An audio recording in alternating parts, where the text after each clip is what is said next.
Hello dear students, कैसे हैं आप सभी।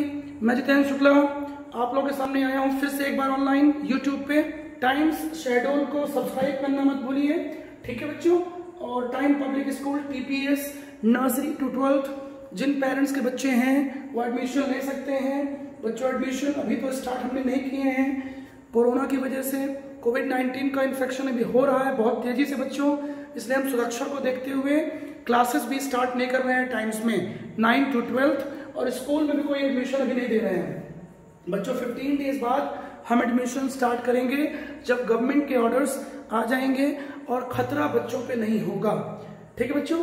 तब तक हम ऑनलाइन पढ़ते हैं, ठीक है बच्चों। मैंने 11th की फिजिक्स में स्टार्ट किया हुआ है काइनेमेटिक्स, ठीक है बच्चों। मैंने लास्ट क्लास में थोड़ा बेसिक्स बात की थी मैथमेटिकल टूल्स की, जो आप मैथ के बच्चे पढ़ेंगे स्कूल्स में ट्यूशंस में, बट बायोलॉजी वाले बच्चों को काफ़ी उसमें प्रॉब्लम्स होती है, ठीक है बेटा।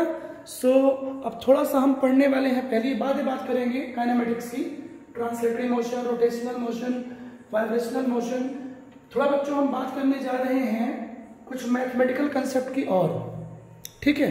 डिफरेंशिएशन, इंटीग्रेशन बेटा, ठीक है। डिफरेंशिएशन, इंटीग्रेशन और लैमीज थ्योरम मैंने आपको ट्रिग्नोमेट्रिक फॉर्मूलाज पढ़ाए थे, ठीक है। उनका यूजेस बताया था, कैसे क्वेश्चंस आते हैं, कैसे फिजिक्स में यूज होगा, ठीक है बेटा। बेसिक मैथ यूज होती है फिजिक्स केमिस्ट्री में, ठीक है।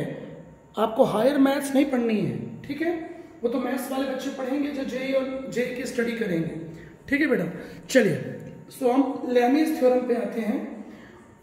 The sides of a triangle are proportional to the sides of the opposite angle। समझेंगे बेटा। सपोज करिए ये इसका यूज बेटा कहाँ होगा, अपन लॉज ऑफ मोशन पढ़ेंगे और वहां न्यूमेरिकल्स करेंगे पुल्ली और स्ट्रिंग्स का। ध्यान से सुनिएगा, फिजिक्स में इसका बहुत यूज है, ठीक है बेटा। अपन पढ़ेंगे कंस्टेंट इक्वेशंस, पुल्ली स्ट्रिंग्स के क्वेश्चंस करेंगे आईआईटी वाले, नीट वाले, तो बच्चों वहां इसका यूज होगा। सिर्फ 2-4 जगह ही पूरी फिजिक्स में ये यूज होता है, ठीक है। खासकर जेई वाले बच्चों के लिए इंपॉर्टेंट है और ये मैथ्स का टॉपिक है, बट आपको थोड़ा सा पढ़ना है, केवल थोड़ा सा पढ़ना है आपको, और इसका यूज समझना है। और जब न्यूमेरिकल्स आएगा बेटा, पेशेंस देखिए, पेशेंस रखना पड़ेगा आपको, ठीक है। धैर्य रखना पड़ेगा आपको, ठीक है। क्योंकि यदि आप सोचते हैं कि आप एक हफ्ते में पूरी फिजिक्स पढ़ सकते हैं 11th-12th की, इट इज इम्पॉसिबल, ठीक है बेटा। तो समझिए, सपोज करिए कोई ट्रायंगल है ABC और उसकी साइड्स हैं ABC, बहुत सिंपल है, ठीक है। देखिए क्या होगा, पढ़ लिए इसको, A अपॉन साइन A, पहले मैं लिख दे रहा हूं, B upon sine B is equal to C upon sine C। मतलब समझिएगा, साइड के सामने वाला angle A upon sine A, B upon sine B, C ये साइड है, C अपॉन साइन C, ठीक है बेटा। अब इसका यूज कहाँ है, उसके लिए आपको थोड़ा सा भी वेट करना पड़ेगा जब तक हम लॉस ऑफ मोशन में नहीं पहुंच जाते हैं, ठीक है बेटा। चलिए अब अपन आगे बढ़ते हैं। अब बच्चों अपन आते हैं डिफरेंशिएशन पे, ठीक है बच्चों। एक्चुअली कई ट्यूशंस में या स्कूल्स में इसको पढ़ाया भी नहीं जाता है, क्योंकि बच्चों इसका यूज आगे होना है, एवरीडे होना है फिजिक्स में यूज, डिफरेंशिएशन और इंटीग्रेशन, ठीक है। हिंदी में बच्चों इसे बोलते हैं अवकलन और समाकलन, ठीक है बच्चों। तो हम पढ़ने जा रहे हैं डिफरेंशिएशन, ठीक है। डिफरेंशिएशन अवकलन बोलते हैं हिंदी में।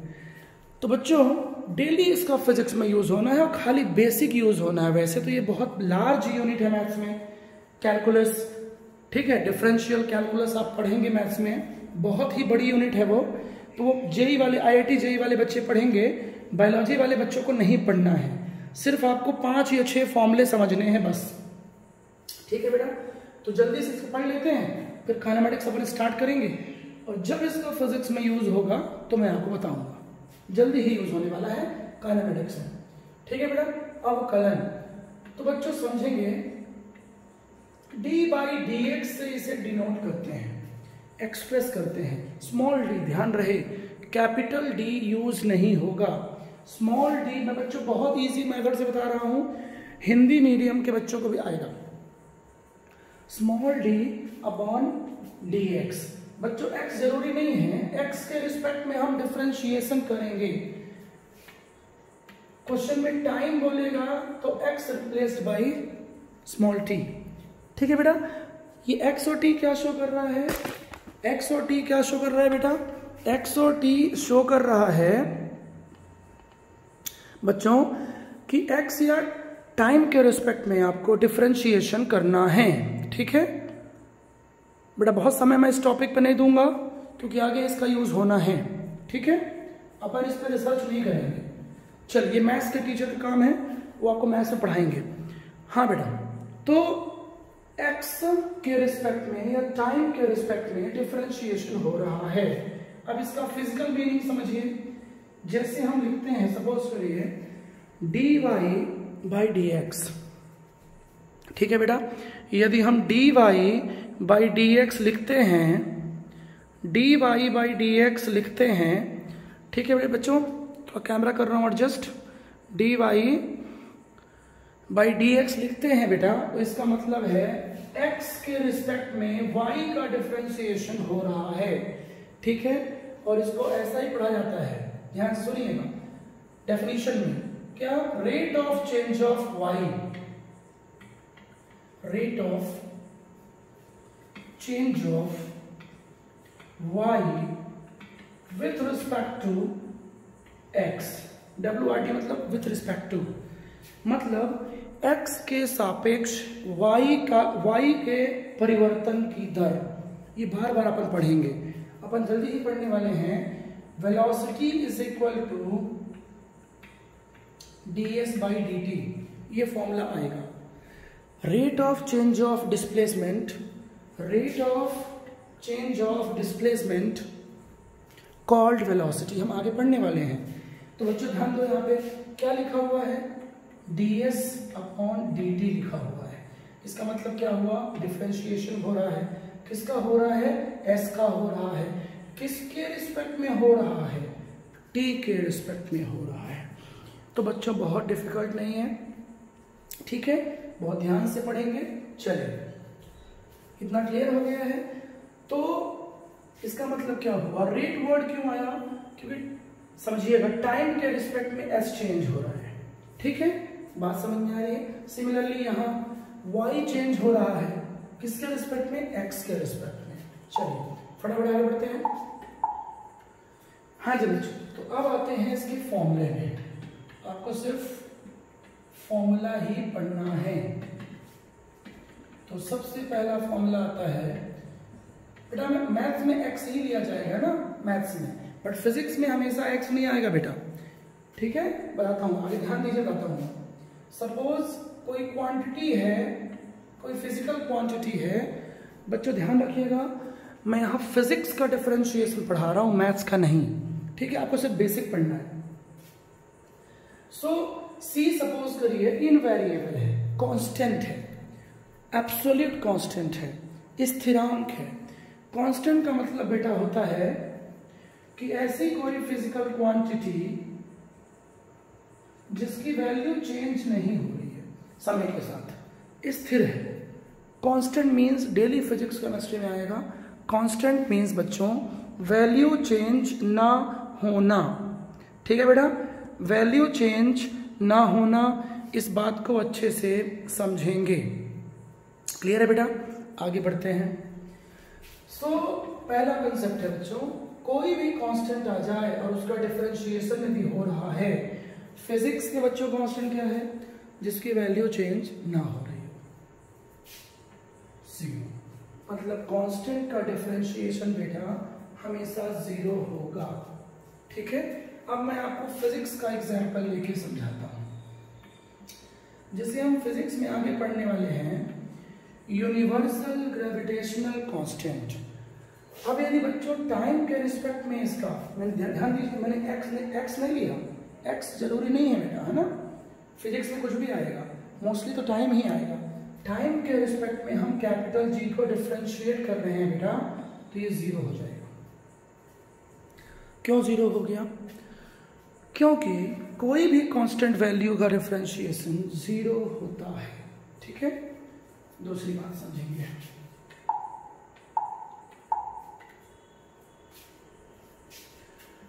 दूसरा कंसेप्ट, डिफरेंशिएशन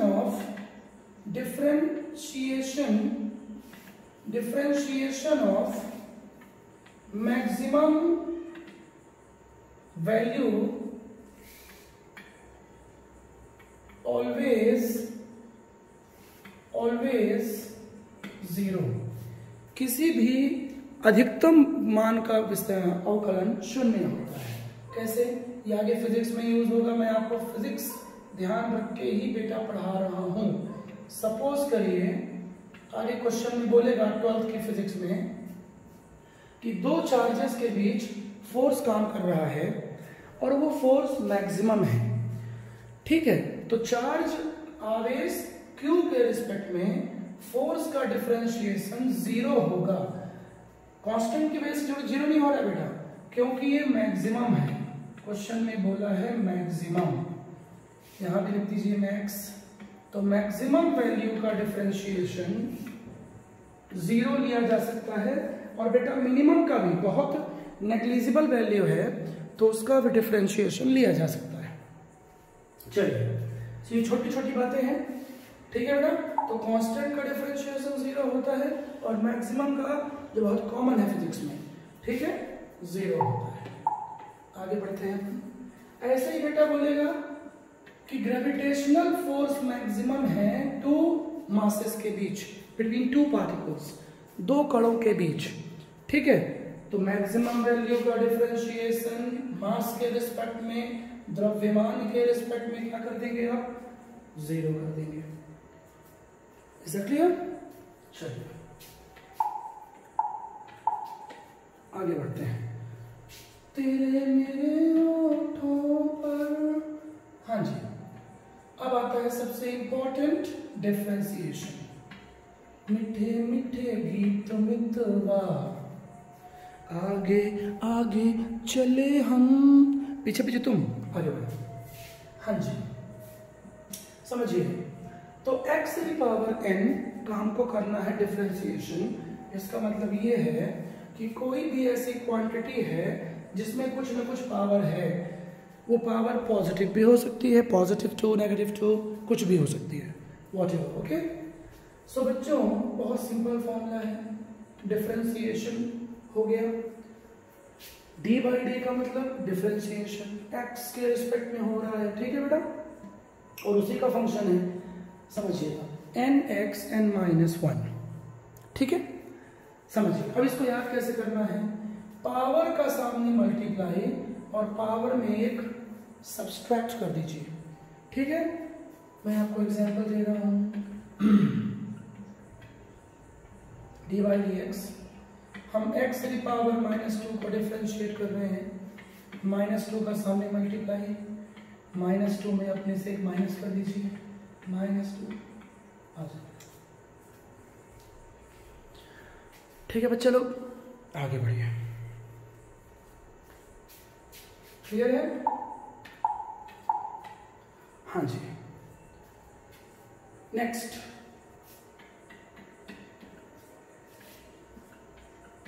अब बच्चे ये फॉर्मूले नहीं है, ये एप्लीकेशंस हैं।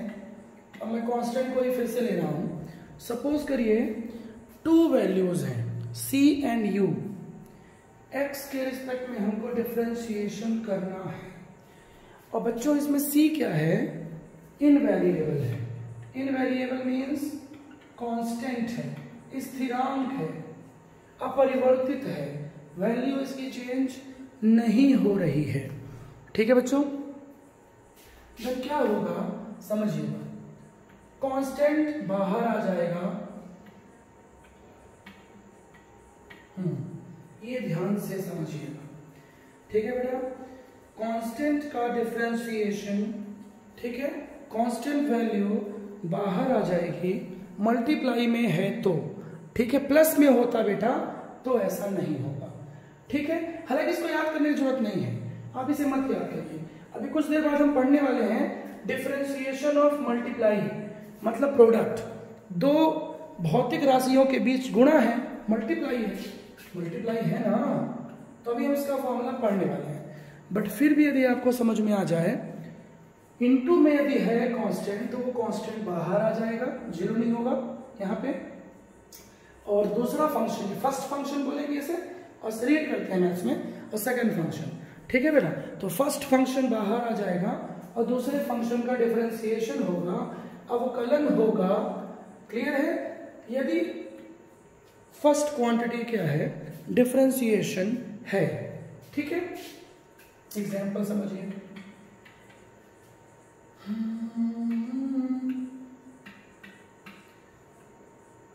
20t²। हाँ बेटा ध्यान दीजिएगा, t के रिस्पेक्ट में डिफरेंशिएशन हो रहा है मतलब उसी का होगा, x के रिस्पेक्ट में हो रहा है मतलब समझिएगा, ठीक है बेटा। मैं क्या बोल रहा हूँ, इसका भी यूज है, अभी आप बता रहा हूँ आपको, मैं वेट करिए। मैं यहाँ टाइम ले लिया हूँ, x के प्लेस में कौन ले लिया हूँ, टाइम ले लिया हूँ। क्या ले लिया हूँ, टाइम। मैंने पहले ही कहा था बेटा, जरूरी नहीं है कि हर जगह x आए, ठीक है। चलिए समझिए, तो ये क्या है बेटा, 20 है, और नंबर क्या होता है हमेशा, इनवेरिएबल, कांस्टेंट, बाहर आ जाएगा, ठीक है। अब किसका डिफरेंशिएशन होगा, t² का होगा, समझिएगा। 20 तो पहले से है, अब पावर का फॉर्मूला t² है तो कौन सा फॉर्मूला यूज करेंगे, x⁻n वाला, और इसका फॉर्मूला क्या होता है हम पढ़ चुके हैं, पावर का सामने मल्टीप्लाई और उसमें एक माइनस, ठीक है। समझ में आ रहा है, 20 बाहर आ गया, क्यों आ गया, बिकॉज ये कांस्टेंट है। t², दूसरा फंक्शन कौन है, t², इसका डिफरेंशिएशन होगा, कैसे होगा, पावर का सामने मल्टीप्लाई और पावर में एक माइनस, तो अब क्या हो जाएगा आंसर, 20 × 2 40 2⁻⁻1 मतलब 40t, 2 - 1 1 होगा, ठीक है बेटा। तो 40t आ गया, क्लियर हो गया। चलिए समझ आ गया कुछ, ध्यान से देखिए, वीडियो को पॉज करिएगा, ठीक है बेटा। चलिए अभी बेटा बेसिक चल रहा है, डरिए मत, स्टार्टिंग है बेटा। इनिशियली आप प्रॉब्लम फील करेंगे फिजिक्स, केमिस्ट्री और मैथ्स में 11th में, ठीक है। हाँ जी बेटा, अब आगे बढ़ते हैं, नेक्स्ट फॉर्मूला क्या आता है, फॉर्मूला 4 होगा शायद, जो भी है। कभी कभी मेरे दिल में ख्याल आता है, ख्याल तो बेटा रोज आता है, चलिए। हाँ बट अपन बयान नहीं कर सकते, समझेंगे बेटा। u और v वेलोसिटी नहीं है ना, 9th में आप पढ़े होंगे, u initial velocity, v final velocity, इस साल भी पढ़ने वाले हैं 11th में, ठीक है। नहीं, u और v क्या है, टू फिजिकल वैल्यूज हैं, ठीक है। a और b ले लो, नो इशू, a ± v। अब इसका बेटा कोई फॉर्मूला नहीं होता है प्लस माइनस का। फर्स्ट फंक्शन का डिफरेंशिएशन करिए, रटिए मत, प्लस हो तो प्लस करिए, माइनस हो तो माइनस करिए, ठीक है। दूसरी का करिए डिफरेंशिएशन, खत्म कहानी, ठीक है बेटा। मजा आ रहा है, मजा ना आए पैसा वापस, ठीक है। चलिए सब बच्चों ये क्लियर हो गया हो, ये कोई फॉर्मूला नहीं है, इसको जो रटेगा वो बेवकूफ है, मंद बुद्धि है, रटिए मत, बिल्कुल मत रटिए, प्लस माइनस। अगला, हाँ अब मैं कुछ देर पहले आपसे कहा था कि मैं इनटू की बात करने वाला हूं, u × v, ठीक है।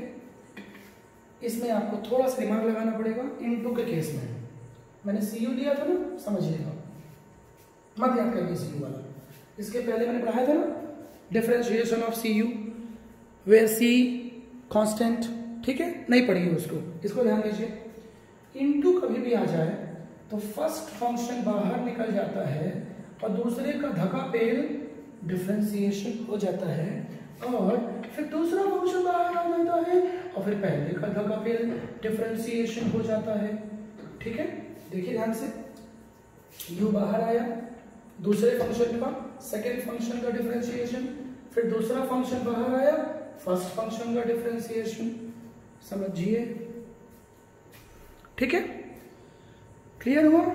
बोलिए बोलिए, ठीक है ना? चलिए, हाँ अब बच्चों आते हैं डिवाइड में। इसका तो कोई काम नहीं है फिजिक्स में, खासकर मैथ्स में है u अपॉन v, डिवाइड भाग हिंदी में क्या होगा इसमें? फर्स्ट फंक्शन, इसमें उल्टा है, second function denominator, second function बाहर आएगा, माइनस आएगा, डिवाइड मीन्स माइनस, ध्यान दीजिए उसी के जैसा है, बस एक चेंजेस है। और उसके बाद डिनोमिनेटर का स्क्वायर, हर का स्क्वायर, हिंदी में हर बोलते हैं, डिनोमिनेटर का स्क्वायर, बस माइनस ध्यान देना है। दूसरा फंक्शन बाहर, पहले का डिफरेंशिएशन, डी बाई डी मतलब डिफरेंशिएशन।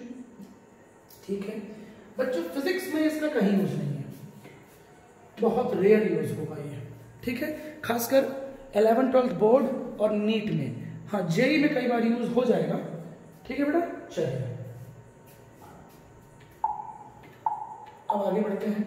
अब बच्चों अपन पढ़ने जा रहे हैं डिफरेंशिएशन ऑफ ट्रिग्नोमेट्रिक फंक्शन, त्रिकोणमिति फलन, ट्रिग्नोमेट्रिक फंक्शन। ठीक है, इसमें क्या पढ़ेंगे?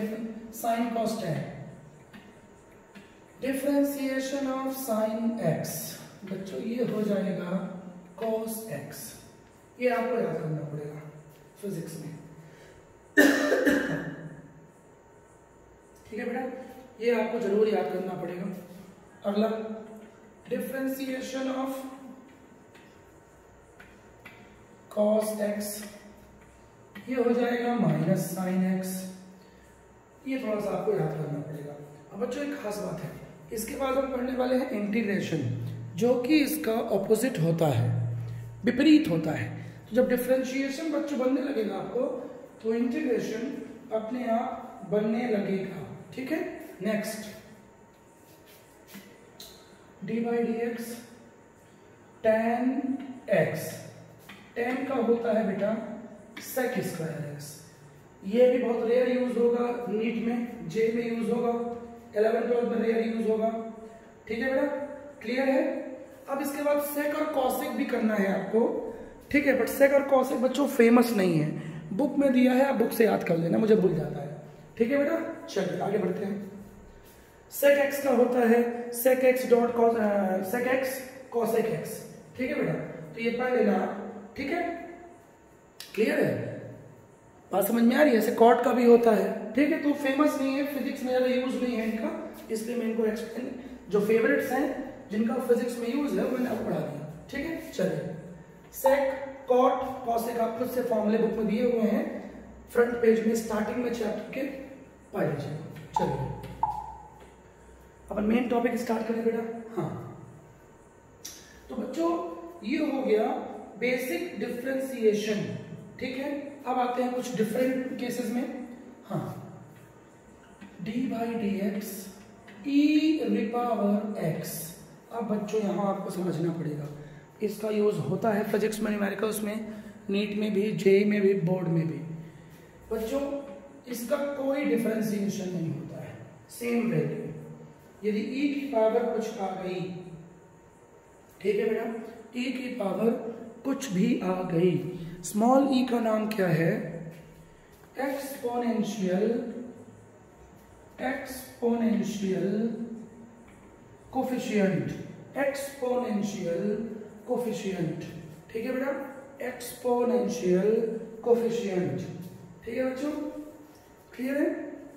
चरघातांकी गुणांक, ध्यान रहे इसका इलेक्ट्रॉन से कोई रिलेशन नहीं है, ये इलेक्ट्रॉन का सिंबल नहीं है। क्लियर है बच्चों? इलेक्ट्रॉन से इसका कोई कतई संबंध नहीं है। ठीक है, चलिए बेटा next, D by d x log x, log x base पढ़ा चुका हूं मैं आपको, लॉग पिछला वीडियो देख लीजिएगा। लॉग में दो बेस होते हैं, लॉग बेस ई, लॉग बेस 10। ठीक है बेटा, लॉग बेस ई, लॉग बेस 10। तो बेस चाहो तो लगा दो ई या 10, कोई फर्क नहीं पड़ता, इस ई से कोई संबंध नहीं है इसका, ये एक्सपोनेंशियल होता है, मैथ्स में आगे पढ़ोगे। नाम आप छोड़ दो अभी, कोई यूज नहीं है। हाँ, लॉग का डिफरेंशिएशन बहुत इंपॉर्टेंट है, 1/x हो जाएगा, ये फिजिक्स में यूज होगा। जैसे कई बार आएगा log v volume of gas, तो ये क्या हो जाएगा बेटा, 1/v हो जाएगा, ठीक है। सो बच्चों ये बहुत ज्यादा इंपॉर्टेंट है, और मैं आपको याद दिला दूं, पढ़ा चुका हूं, लॉग बेस ई को यूज किया जाता है फिजिक्स और मैथ्स में, केमिस्ट्री में। जब लॉग बेस 10 में चेंज करते हैं तो 2.303 का मल्टीप्लाई करना मत भूलिएगा, अदरवाइज आपका आंसर कभी नहीं आएगा फिजिक्स केमिस्ट्री मैथ्स में। लॉग बेस ई को कभी भी चेंज करेंगे बेटा, ठीक है। हाँ, एक बात और, ये जो एक्सपोनेंशियल कोफिशिएंट है इसकी वैल्यू शायद मैथ में होती है 2.718, आप चेक कर लीजिएगा, जब अपन न्यूमेरिकल्स आएंगे तो मैं आपको बता दूंगा, ठीक है। हो सकता है मैं गलत बोल रहा हूं, मैं भी, ठीक है, ये बात भूल जाता है टीचर को भी, 2.718, ठीक है बच्चों। चलिए अब आगे बढ़ते हैं, अब आते हैं कुछ डिफरेंट डिफरेंशिएशन समझेंगे, चेन रूल या differentiation of function of function, function of function, फलन से फलन का अवकलन, ठीक है बेटा। ये कई लोगों को समझ में नहीं आता है, इसको बच्चों ध्यान से समझना, क्योंकि ये नीट में जब आता है बायोलॉजी वाले स्टूडेंट यहाँ फंस जाते हैं, ठीक है। समझे आप, चेन रूल इसमें क्या है, मैं आपको देखो जरा लेंदी नहीं करूंगा, मैं आपको कोई फॉर्मूला इसमें नहीं पढ़ाने वाला हूँ, ठीक है, कोई फॉर्मूला मैं आपको इसमें नहीं पढ़ाने वाला हूँ, मैं आपको समझा रहा हूँ कि इसमें बेसिक लोचा क्या है, समझिए, रटिए मत। ये मैं आपको एग्जांपल दे रहा हूँ, बुक में आपको मिल जाएगा ये, समझिए। किसके, अभी तक हम पढ़ते आए हैं ना, किसके रिस्पेक्ट में हो रहा है डिफरेंशिएशन, एक्स के रिस्पेक्ट में, समझिए। यदि बच्चों यहां पे x है और यहां पे यदि x नहीं है, जैसे यहां पे sin x है, तो बेटा ये नॉर्मल डिफरेंशिएशन है, क्योंकि यहां भी x है और यहां भी x है। लेकिन बच्चों यहां खेल अलग हो गया है, यहां पे x तो है बट यहां x नहीं है, इसको बोलते हैं differentiation of function, chain rule लगाना पड़ता है यहाँ पे, ठीक है बेटा, बात समझ में आ रही है। तो इसका बच्चों अलग मेथड है, समझिए। जो बेटा ये अननोन फंक्शन है, इसको मैं अननोन बोलूंगा, अननोन अज्ञात फलन है, अननोन फंक्शन है, समझिएगा।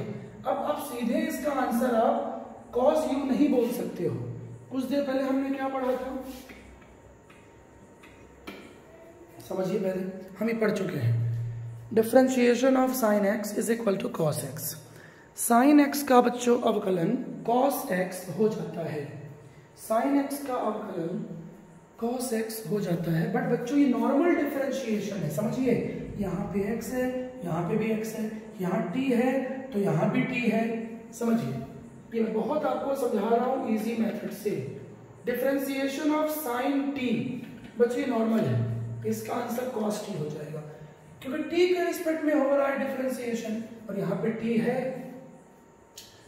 और समझिए डी बाई, जब तक आपको क्लियर नहीं होगा मैं आगे नहीं बढ़ूंगा बेटा, क्योंकि बेस ही सब कुछ है।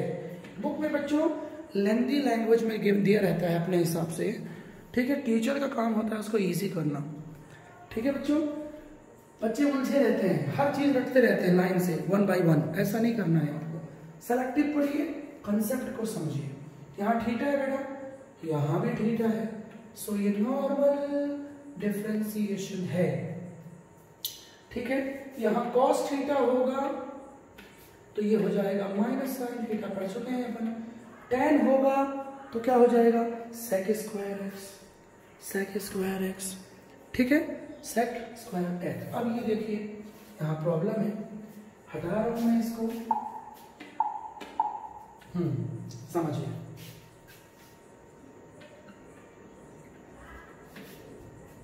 साइन u, अब बच्चों ये आप पहचान गए हो ना, ये नॉर्मल डिफरेंशिएशन नहीं है। तो अब इसकी क्या ट्रिक है, कोई फॉर्मूला मत याद करिए आप, आपको पता है साइन का डिफरेंशिएशन कॉस होता है। पहले इस सिचुएशन में पहले पूरे फंक्शन का आप डिफरेंशिएशन कर दो। क्या कर दिया आपने, साइन यू का हो जाएगा कॉस यू, ठीक है बेटा। लेकिन अब यहां एक लोचा है, जो सेकेंड अननोन फंक्शन है, अननोन अज्ञात फंक्शन है, उसका बेटा अलग से डिफरेंशिएशन होगा इसी के रिस्पेक्ट में। बस डोंट वरी, चिंता बिल्कुल मत करिए। मैं दूसरा एग्जाम्पल लेके आ रहा हूं। आ गया, मैं आ गया, देखो ना, मैं आ गया, आ गया, मैं आ गया, वो आ गया, आ गया, cos u। ठीक, क्या होगा इसका, बोलो क्या होगा इसका।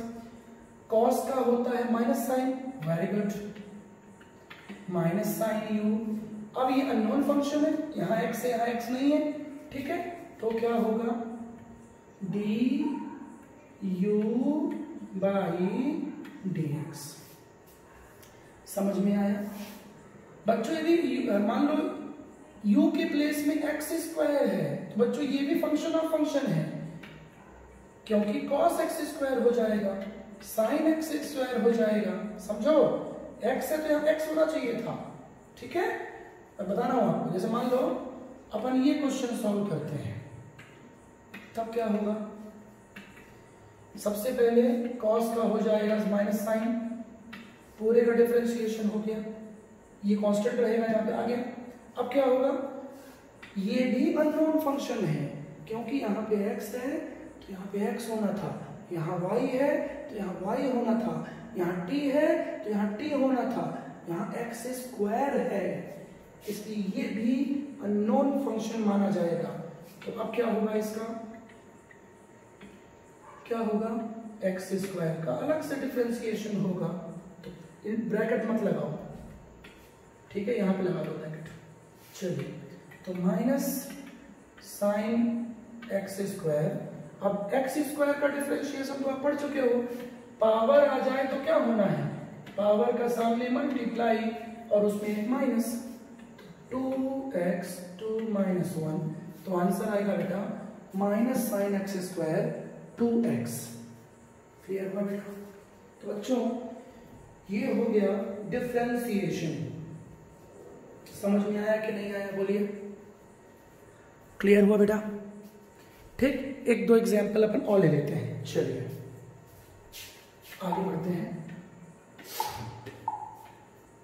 फिर एक आध क्वेश्चन ले लेंगे। हाँ बेटा, देखिए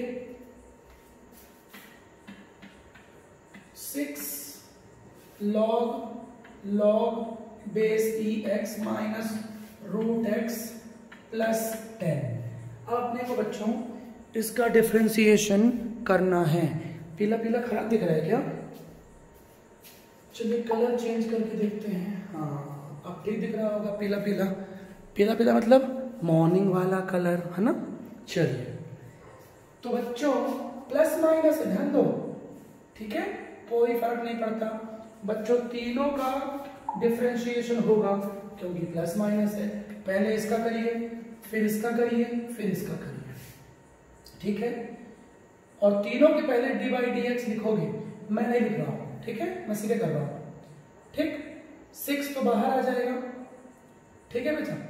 D by d x log base e x minus D by d x, चलो आपका दिल रखने के लिए कर दे रहा हूं, root x plus oh my god 10। बच्चों सबसे पहले आपका खोपड़ा में आना चाहिए कि 10 तो नंबर है और नंबर कभी चेंज नहीं होता टाइम के साथ, तो इसका डिफरेंशिएशन तो 0 हो जाएगा क्योंकि ये कांस्टेंट है, इनवेरिएबल हम पढ़ चुके हैं शुरू में। डी बाई डी एक्स मैं आपको याद दिला रहा हूं 0, ठीक। खल्लास, इसकी तो कहानी खत्म। अब इस पे आप, ये 6 बाहर क्यों आया, क्योंकि इन दोनों के बीच इंटू है। यहाँ 0 क्यों नहीं हुआ, क्योंकि इन दोनों के बीच इंटू है, बताया था ना, इंटू बाहर आ जाएगा।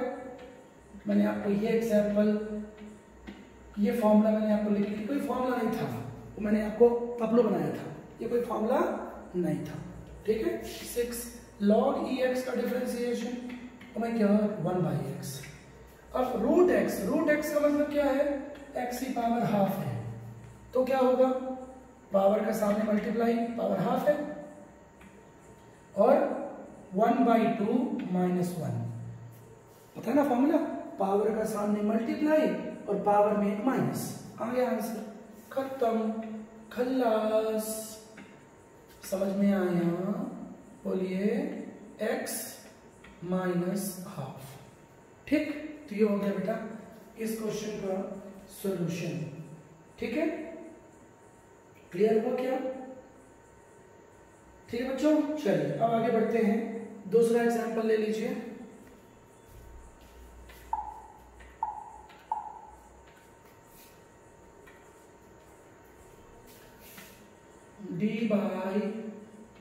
d/dx sin x क्यूब, अब क्या होगा, बोलिए अब क्या होगा, कुछ नहीं होगा। पहले पूरे, ये अननोन फंक्शन है, ध्यान दो, यहाँ x है तो यहाँ भी x होना था, x क्यूब है, तो सबसे पहले क्या होगा बेटा, cos, साइन का differentiation cos x cube as it is आएगा।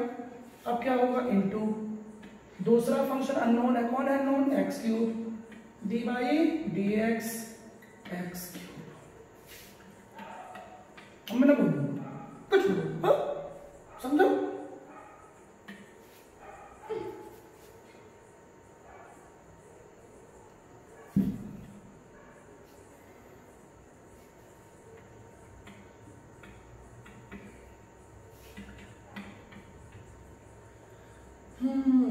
बच्चा आई अभी रात में, छतरी ना खोल बरसात में, भींग जाने दे, हाँ जी, कोरोना की रात में, हाँ जी। चलिए cos x cube 3x², clear है बच्चों। तो ये डिफरेंशिएशन हो गया आपका, मैंने काफी एग्जांपल्स ले लिए, ठीक है बेटा। अब एक छोटा सा क्वेश्चन करते हैं, ठीक है, समझेंगे।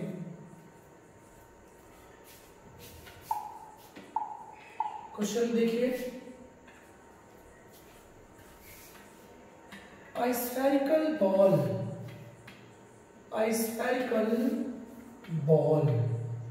ठीक है, उसका वॉल्यूम है v, ठीक है बेटा, वॉल्यूम है v और रेडियस है r, ठीक है, रेडियस क्या है, r है, ठीक है बच्चों। अब क्वेश्चन में बोल रहा है calculate the rate of change of its volume, calculate the rate of change of its volume, ठीक है, with respect to the radius, with respect to the radius, ठीक है बच्चों, समझिएगा, ठीक है, with respect to the radius, to radius, और radius की वैल्यू दिया हुआ है बेटा क्वेश्चन में, गिवन है 5 मीटर, ओके। ये क्वेश्चन बच्चों अच्छे से समझिए, मैंने आपको ये बताना चाहा है कि फिजिक्स में कैसे यूज होता है डिफरेंशिएशन। कोई बॉल है, उसका वॉल्यूम बेटा v है और उसकी रेडियस r है, ठीक है, और आपको निकालना है गेंद के आयतन में परिवर्तन की दर।